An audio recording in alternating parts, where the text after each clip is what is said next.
What happened next moment? Mick Dunn was the commentator. This is unreal. And already the game is on. Hugh Duggan from Armagh refereeing his first Ulster final. Gets them on the move. That's the left half forward for Donegal, Brendan Dunleavy, and that's a score in 10 seconds. That was a quick start after the ceremonies. Brendan Dunleavy, the man who was doubtful earlier in the week. So is that score going to count? In fact, Hugh Duggan is a little puzzled out there because there's a band on the middle of the field waiting to play some music, but the game had started. It looks as if we're going to start all over again. Now the national anthem coming up.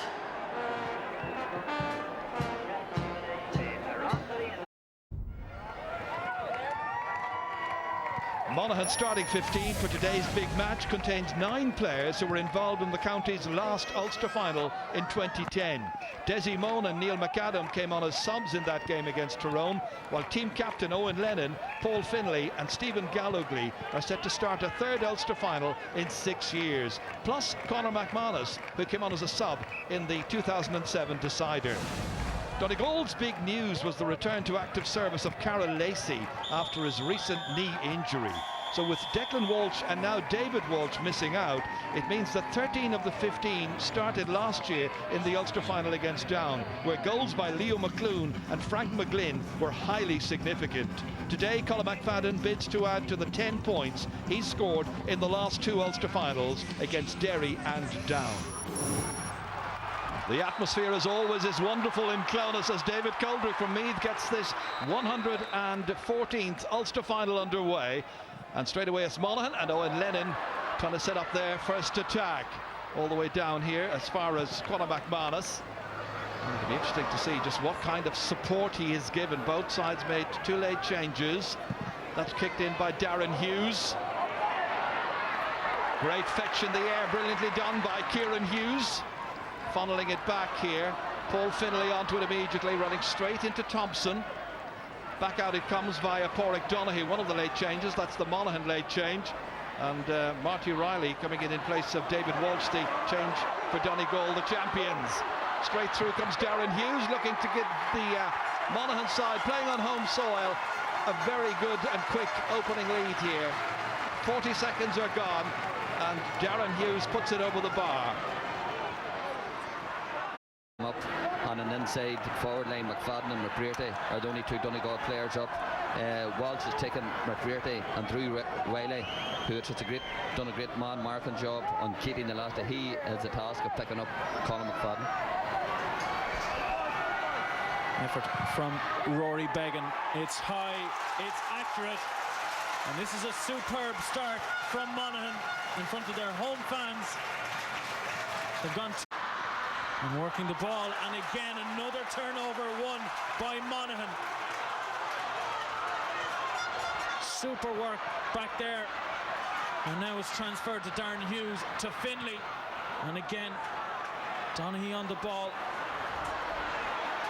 Gallowglee now, what's in front of him? Well, he sees an option, and here's McManus. He's turning inside and he's won his free. The 3rd score from a turnover. And this is something that Donegal were guilty of against Neil McGee. Paul Finlay didn't start the last day against Cavan, but came on to such good effect, scoring 2 points from frees. Donaghy now settles himself with the right. Is that going to float over? Well, you can hear the roar from the home fans. That's Monaghan 4 up. Well, I don't think Pádraig Donaghy would be renowned for kicking balls with outside his boot from 45 metres, but again, an excellent score. Monaghan are operating with 2 men inside, McManus and Kieran Hughes, and both.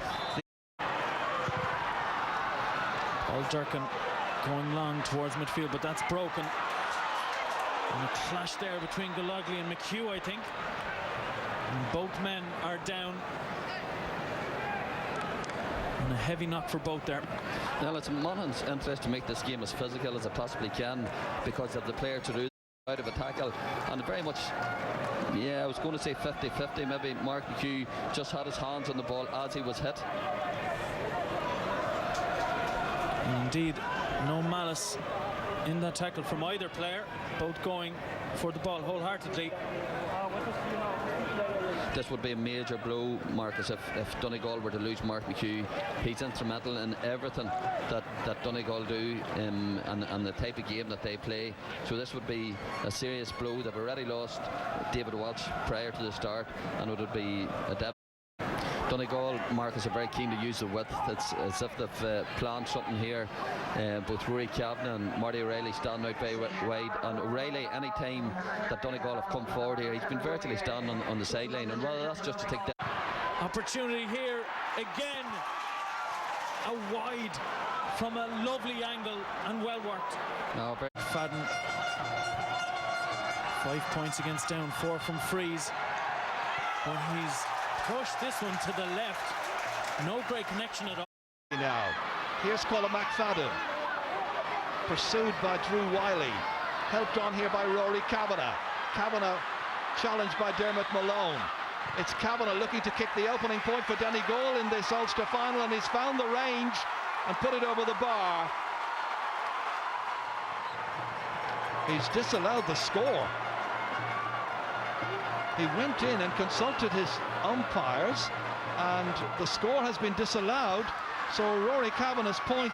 That Colin McFadden's after hitting the 45, and the defenders Wiley's come out and run, and they're right in front of the referee. And we witnessed this last night. It's so far for Donegal, and the radar is definitely off.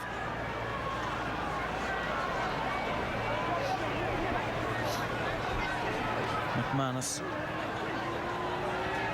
from the hands, just outside the 21, and they've registered their first score since the 8th minute, but it's a 5th point, and the young man did very well there.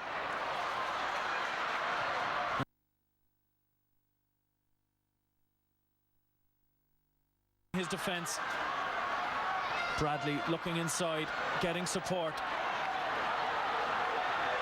Back they go again. And McFadden in the end takes a hit from Owen Lennon. 45.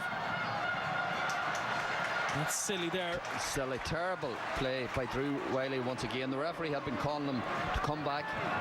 He refused, and as a result of that, what was an extremely difficult kick for Colin McFadden has now been made much easier. McFadden with the kick, with the left, and we have finally a score in the 32nd minute of the first half for the reigning Ulster and All-Ireland champions from the boot of... This is a much more difficult kick, and he has measured that well. Durkin had to be alive, and he did so well there, the Donegal keeper.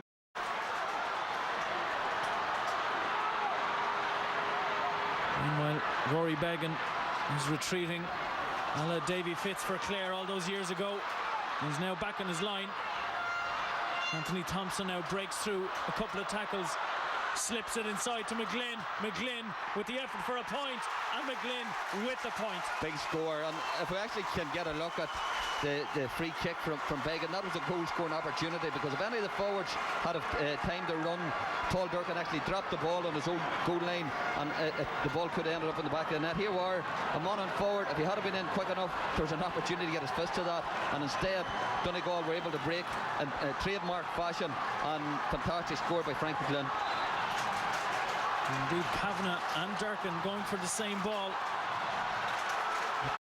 And it is 5 points to 2, as we said. Donegal's first score not coming until the 31st minute. Monaghan having most of the possession. And Liam Hayes, they really tore into Donegal, didn't they? Oh, they did. It's just been riveting, Matt. I mean, from the very first minute, Monaghan did what we were suggesting they should have to do. They'd have to dominate the game physically. and also try to get ahead of the scoreboard. They've done both. But the physical exchanges and the manner in which Monaghan have owned the middle of the field has been staggering. Nobody could have anticipated that. And of course that physicality was shown in the way that Donegal lost one of their key men early on in the game. Yeah, it was from the outset. You know, it's amazing. It's only 5 points to 2, but it's probably one of the more entertaining games we've seen this summer. Brilliant. And again, Stephen Gallagly went ploughing into Mark McHugh, who was one of the main players there early on. Yeah, we should see this here now, because it was a bad injury for Mark McHugh that it he was, took. and it was. To be fair, you know, you couldn't really blame either player. Both players went ball to the ball. And again, an early turnover here for Monaghan. Here comes Lennon. Nice interplay there between himself and Desi Moan. On he goes. Dugan is there to give him support if he needs it, but that's put in. Durkin comes off his line. It's still there. Hughes solos, works the angle really well, but that could just as easily been a green flag. That all started with the Donegal turnover as they were attacking, giving the ball away. Great counter by Monaghan, great work by Desi Moan. Very unlucky, Kieran Hughes not to have got a goal. And the Monaghan player actually may have thrown the ball out. It'll be interesting to get a look at this again. Young Ryan McHugh, just on. And indeed he did. Yeah, well, he possibly let go of possession rather than throw it. But great fight and great battle. Kavanagh with the hand pass. Again, so patient to look for the right option. Where is it that time? Murphy back across. And in the end, an effort for a point. Fantastic score, young Ryan McHugh. Came up from a sweeping position to join the attack, and that's the type of inspiration score from not one of the leaders but one of the younger members of their squad, and maybe this will set Donegal on the right road. And indeed 42 minutes gone in this game. Fantastic execution, kicking against. And if we think that he saved a certain goal at the other end, great introduction and great influence on the game already from young McHugh. Paul Finlay in midfield, sizing up his options, and goes back across. Desi Moan back towards Moan. Point against Antrim earlier in the year, puts it back. Here comes Hughes with the left. It's his favourite foot, and that's a brilliant score from Kieran Hughes, a full forward. A second point in the second half. Desi Moan is causing Donegal all sorts of problems. From Ryan McHugh and Donegal. And again, they're winning that battle in midfield. Dugan, across he goes. Kieran Duffy, the cornerback. Donaghy now. It's inside now with the left. Looks to get Hughes. He's out in front of his marker, Eamon McGee. Onto the favoured left. And that's a third point of the game for Kieran Hughes. Fantastic pass in. Great running by Conor McManus down the right wing. It was McManus's run that actually left the space inside. Hughes timed his run to perfection. And that's his third point at the start of the second half, and I wouldn't be surprised to see Donegal making a switch there. And the young man from Scotsdown is only 22. Another point. What a player to have on your bench, Dick Clark. And don't forget, 07 All-Star Tommy Freeman is also there, should they require him. And at the moment, it's an opportunity for Colin McFadden to register Donegal's second point of the second half. And he's done that to Colin Walsh. Looks up to see where Kieran Hughes is. It's been closed down. And Donaghy now plays it back. Again, Dermot Malone, an option. Desi Moan goes forward, slips by Werrity. Desi Moan with the effort. Desi Moan with the score. Breathtaking score from Moan. What an inspirational score from one of the Monaghan leaders in the team, and Desi Moan has been doing this for years. Great pace. Ross Werrity not able to keep up with him. Cuts inside Ryan Bradley and kicks it over the bar. Great athleticism still going. 20 minutes or so gone in this second half.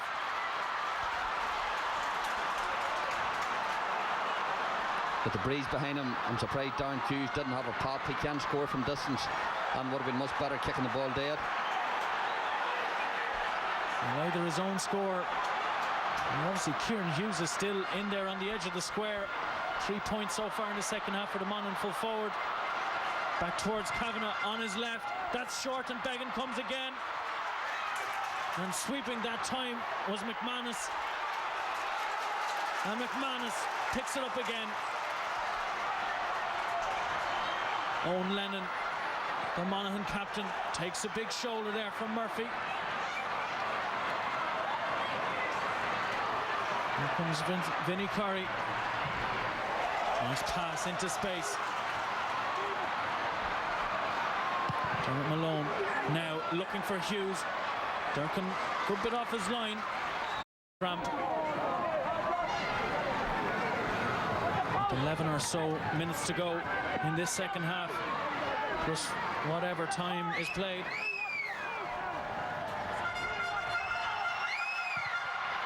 McFadden with the free kick.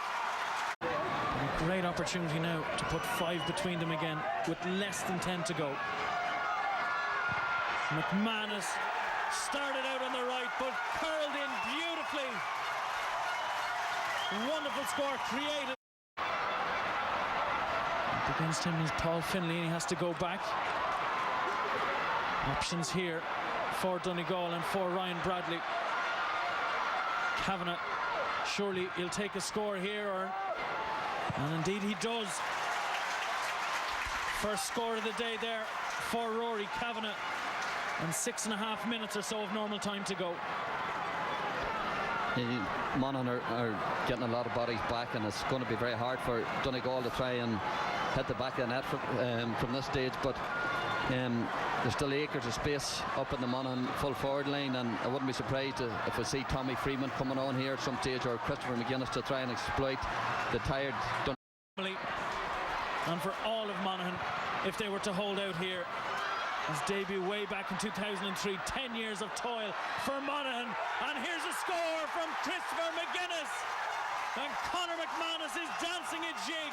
And once again, the pivotal role that Kieran Hughes has played in that winning possession, taking his man on. Perfect pass for Christopher McGuinness out in front, and that's game over.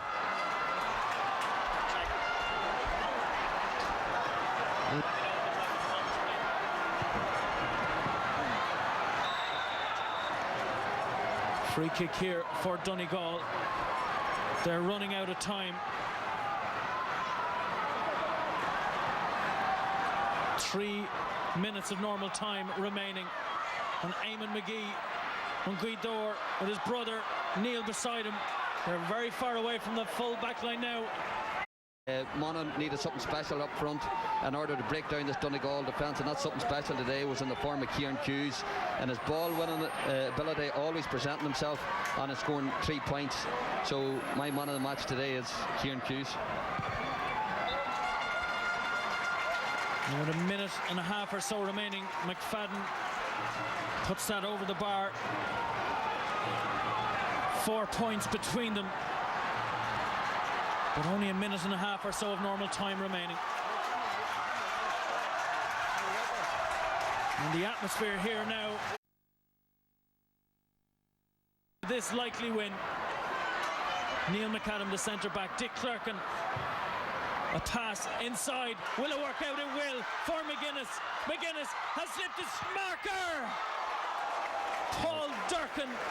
Great play by Monaghan, and once again, central player Darren Hughes, who's also been fantastic. Patrick Donaghy out around the middle today. There's so many Monaghan players have excelled. Christopher McGuinness, when he's come on, has looked a real live wire as well.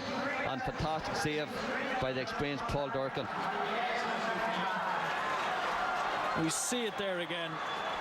As 3 minutes of added time have been announced. I'm sure the Monaghan management would have been happy for him to fist the ball over the bar, but you can't blame him. Victory for Monaghan, and great credit to Malachy O'Rourke and to Leo McBride, two good Errigal Kieran men who have, great score, who have turned the fortunes this Monaghan team around, and what an historic day we're going to have here in Cronus. Well, Ryan Beggan, who scored from a free kick in the first half, has scored from a 45 in the second. Brilliant kick from the young 20-year-old. What a performance he's had as well, leading from his line, clearing any balls that came into the square. But history will undoubtedly... Well, indeed, it's on days like this that players play as long as they do. The likes of Paul Finlay, who's been around... For the match, Gene Sherry, Jeremy Carville, Nudie Hughes, great Monaghan players who got presented at half-time. And what a day for Monaghan. And Kieran Hughes now happy to keep possession. And why wouldn't he be? Time almost up. Dick Clerkin. And we see there Tommy Freeman. I didn't notice that substitution, but 24 on his back is definitely Tommy Freeman. Pádraig Donaghy, will that turn in? That's kept in play there. Conor McManus indeed has gone off for Monaghan. Tommy Freeman is on. But that is great to see Freeman on. And they have a chance here. And Freeman has a chance to wrap it up for Monaghan. And he's done it. Our first Ulster title is on its way to Monaghan for the first time since '88. And another fantastic servant to Monaghan football. Tommy Freeman represented Monaghan, Ulster and Ireland with great distinction in the past. And he deserves his day in the sun. Well, we saw the great scenes as Limerick beat Cork in the hurling last weekend. I think we're about to see a similar outpouring of emotion here in Clones.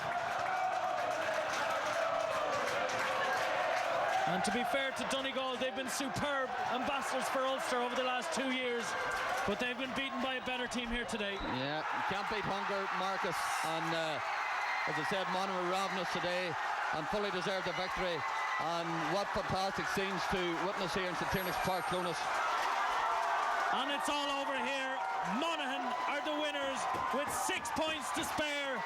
13 points to Donegal 7. For myself and Peter here in Clones, we'll be back with the cup presentation back here on 3. Fans come on to celebrate because at the end it is Monaghan who are the Ulster champions. Final score, Monaghan 13 points, Donegal 7. I think when you just take a look around there and you see the scenes in the pitch in Clones there, it's absolutely magic. It's what you dream of from your knee high when you start to play Gaelic football, and it's just magic.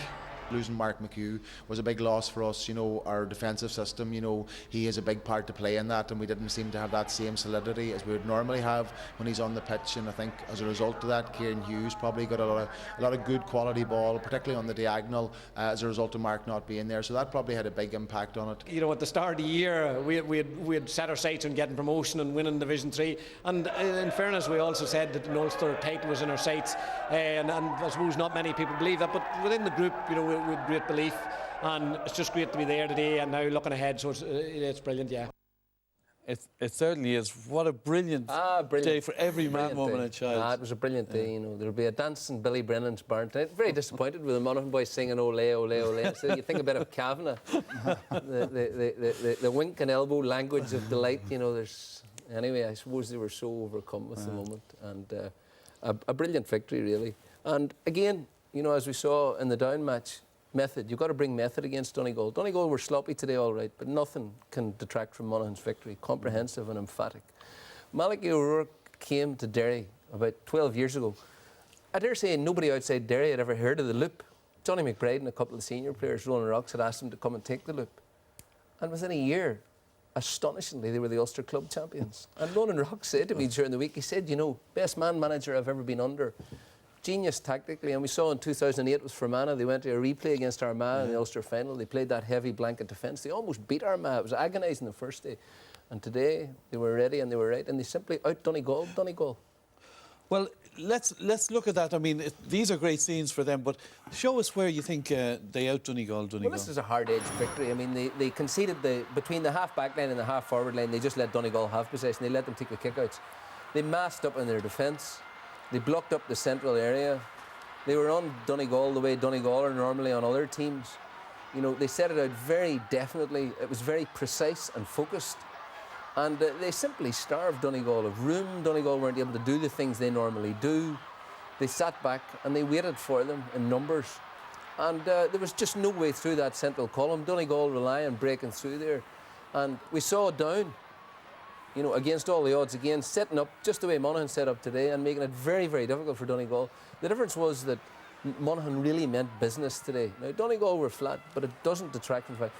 Classic things like working the ball backwards and then across, probing for a gap in Donegal's defence and then accelerating through it at pace. They got about 6 scores like that. I mean, the very first score they got in the game through what do you call him? Darren Hughes. Yeah. Darren Hughes, who's a brilliant footballer. The very first score they got, it was moved back very patiently across the pitch. Hughes broke through, stuck it over the bar, and that was a repeated feature of the game. And so, make no mistake about it, this was a victory conceived by Malachy O'Rourke, who deserves enormous credit for it. And of course, the players were excellent. I mean, Vinnie Corey went to war and Michael Murphy. Vitally, the fullback never allowed McFadden onto his left foot. He kept him on his right foot. So you'll notice every time McFadden got the ball, he stood outside him, and eventually McFadden was hand-passing the ball off. They did their homework. They did it beautifully. Okay. And it wasn't pretty, but it was a brilliant victory. Yeah, I think it was pretty to everybody in Monaghan, certainly. But obviously. But in terms of, there was great players in every line, from goalkeeper all the way up. But you were particularly impressed by the Hughes brothers. Yeah, the two. We could have picked out 15, 16 lads from the Mayo team, or the Monaghan team. They really worked extremely hard all the way throughout. Last year we would have been picking out the likes of Murphy and Lacey in this type of a game. We would have been highlighting them. But what the two Hugheses did today was absolutely fantastic. From the word go, Darren Hughes drove the ball on. You can see here in this clip, he drives the ball long into his brother Kieran. Now, he's marking Eamon McGee there. Eamon McGee is an all-star player. Now, he was completely outfielded all the way throughout. Joe alluded to there, that ball worked all the way out, and then he goes around. Darren here is attacking, pops the ball over the bar. Great inspirational point. You can see here then the next one. This is all with Kieran. There's 3 points here that he gets. This almost works out for a goal. He gets up, he forges, he works hard. 3 or 4 Donegal fellas round him, but he still manages to get a shot in. That was the hunger and the desire that was required for Monaghan today. And you know, Joe said there about Malachy O'Rourke putting a plan together. He needed players to really step up and play to their full potential and beyond that. And Kieran Hughes today, for me, was especially one of those type of players. You can see here, great ball in. I think this was his 3rd point in a row in the second half. Mark and Eamon McGee, that's a fantastic achievement. He's a big unit. They're two, 6'3", 6'4". He's only 22. They're great fellas, and that's great for them going forward. Very good football. They need to continue to play well for them to have, you know, further success down the line. Okay, but obviously it's a fantastic day for Monaghan. The big question, the All-Ireland champions have been beaten, Kieran, and didn't perform. What's wrong? Well, I think there's, you know, when we started out the season, you always questioned hunger and desire, and that is the big question mark. I think if you've taught the Dublin players last year, they'll now be honest enough to say they weren't in the same position mentally last year as they should have been. They talked the talk, but they didn't walk the walk. And like, to me, Donegal just looked lethargic today. They've probably trained as hard, but there was far too many missed tackles. This is in the first minute here that the lads have already alluded. Darren Hughes goes, that's the channel that Donegal don't let you in. There's one missed tackle. You know, Carl Lacey, who I don't think was fit, misses a second tackle, you know.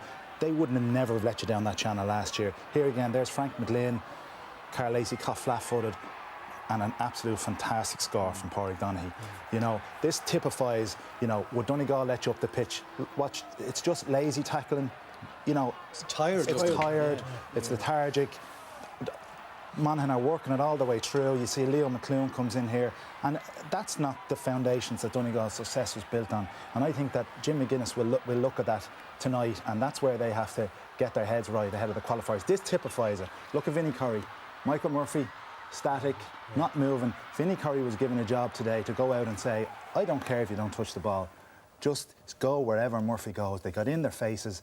Donegal done exactly the same last year. That was their platform for success. You know what I mean? And defensively, they won all the key matchups. The Hughes brothers, the 2 McGee brothers struggled in the full back line. Conor McManus was excellent, you know, in there with Kieran Hughes, and they won all the key matches. And I think one of the key things this tonight, and we have to go back to Monaghan, is that for a player, for guys like Dick Clerk and Tom Freeman, Paul Finlay, these guys that have given 10, 12 years of their life, that have trained, have devoted their life to, have given up their lives, this is their night. This is their night. This is what makes it all worthwhile, and they deserve to have their day in the sun. You think they would have given them a drop of champagne in the changing room instead of Lucozade to spray around the place? They deserve champagne.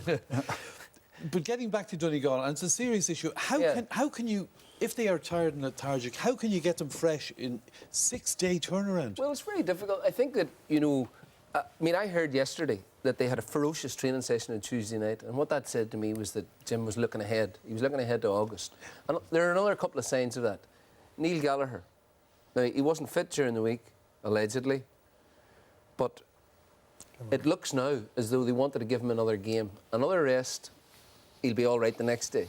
Now, they needed him. After 15 minutes, they were wiped out in midfield. It was 4-0 for Monaghan after 10 minutes. By the time they brought Gallagher on, it was 4-0, and Monaghan were up and running. A manager in Malachy O'Rourke's situation, he needs the players to believe him. Once they went 4-0 up, once they were wiping them out in midfield, you could see the confidence flowing into Monaghan's veins. Right, he's right. What Malachy has told us. So leaving Gallagher out and then bringing him on, bringing on Lacey and playing him at centre half back when he clearly wasn't matched fit. I mean, you could have driven a bus through the centre of the Donegal defence today. Very unusually. No, I accept that. You've illustrated, but how will he get them fresh, though, Joe? What does he do now? They're not physically unfit. No, they're flying. I mean, apparently in their recent fitness tests, they were off the chart. But the point is this: that there is that elusive. And we've talked about it earlier on in the season, that pep in your step, just that zip. And you can see that Monaghan had that zip today. It was totally absent. Whenever you have a situation where Michael Murphy gets a free, and he kicks it under no pressure whatsoever to a Monaghan man, you're thinking they're tired. They're mentally tired. And really... But I know that, but it's accepted they're tired, but what can you do in a week? There's very little you can do. If we had the answer, every team that has won, I think only 2 teams made the turnaround. In the 6-day turnaround in the history of the only 2 teams. They're bound to be hurting after that. This is going to test Jim. You would still expect them in all the circumstances to beat Laois. I think this will test Jim McGuinness and his credentials. How he's going to convince these guys that they're good enough to go up and play the next day. It's going to be a real kick for them. I think since 2010 in the All-Ireland semi-final against Dublin, their last beaten. It's going to be difficult. It's good to get a kick and you still have a second chance. You said to me today it mightn't be a bad thing. Well, if you're going to lose, you lose in the province, and they now have, I know they only have 6 days. I sit down and have a chat this week, but they're still in it. They're still in it. And we know they still have the ability. Who wants to play them? And it has thrown the draw wide open. Absolutely, yeah. All right, well, lots of talking points, and we've lots more now because today's other provincial final gave us a unique pairing. London came to Castlebar to take on Mayo in their